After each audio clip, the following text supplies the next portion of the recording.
சகோதரி சுயந்து மூலம் தான் எனக்கு இங்கே தெரியும். இங்கே வந்ததுக்கப்புறம் நான் நிறைய வார்த்தைகளை கேட்டு மனசில் நிறைய அமைதியும் நிம்மதியும் வாங்கி சமாதானத்தோடு இருக்கிறேன்.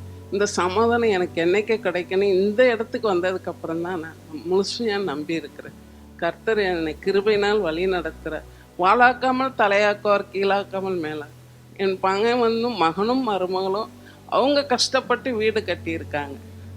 அவங்க கஷ்டம் அது. நகைங்களை விற்று பணங்களை வாங்கி கடன் வாங்கி வீடு கட்டியிருக்காங்க. நான் நினச்சே பார்க்கல இந்த 3 மாதத்துக்குள்ளே என் வாழ்க்கையில் என்னை வாழாக்காமல் தலையாக்குவார் என்ற நம்பிக்கை கொடுத்து அந்த வீட்டிற்கு குணவதி இல்லம் என்ற பேரை வச்சு என்னை கிருபை கொடுத்துருக்கிறேன்.